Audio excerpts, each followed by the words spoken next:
ప్రస్తుతం జరుగుతున్న ఉప ఎన్నిక గోపీనాథ్ గారు 3 సార్లు శాసనసభ్యుడిగా జూబ్లీహిల్స్ నియోజకవర్గంలోని పేదలకి జూబ్లీహిల్స్ నియోజకవర్గంలోని ప్రతి వర్గానికి విశేషమైన సేవలు అందించిన నాయకుడు. హైదరాబాద్ నగరంలో బీఆర్ఎస్ పార్టీ యొక్క విస్తృతికి ఇక్కడ మరి ప్రతి నియోజకవర్గంలో కూడా ఒక్కటి కూడా తప్పకుండా అన్ని నియోజకవర్గాల్లో పార్టీ గెలుపొందింది అంటే దానిలో కూడా వారి పాత్ర చాలా గణనీయమైనది.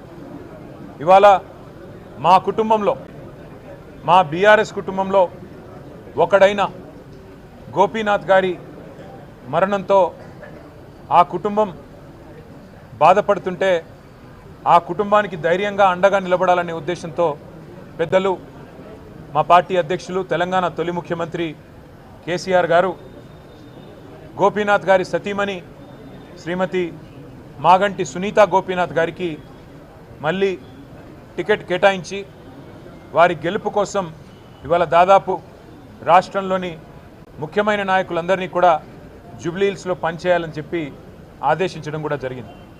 అంటే ఒక్క కుటుంబ సభ్యుడు మాలో దూరం అవుతే ఎట్లా పార్టీ మొత్తం వారికి అండగా నిలబడుతుంది అనడానికి ఈ ఉదంతమే ఒక ఉదాహరణగా నేను మీకు చెప్తా ఉన్నాను.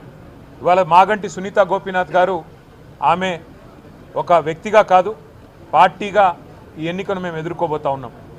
ఈ ఎన్నిక జరుగుతున్నది కూడా వ్యక్తుల మధ్యన కాదు. ఈ ఎన్నిక జరుగుతున్నది 10 ఏళ్ల అభివృద్ధికి 2 ఏళ్ల అరాచకానికి మధ్యన జరుగుతున్న ఎన్నిక. 10 ఏళ్ల పారదర్శక పాలనకు ఈ 2 ఏళ్లుగా జరుగుతున్న అవినీతి పాలనకు మధ్యన జరుగుతున్న ఎన్నిక. 10 ఏళ్ల రైతు బంధు పాలనకు 2 ఏళ్ల రాబందు పాలనకు మధ్యన జరుగుతున్న ఎన్నిక. ఇది వ్యక్తుల మధ్యన జరుగుతున్న ఎన్నిక కాదు.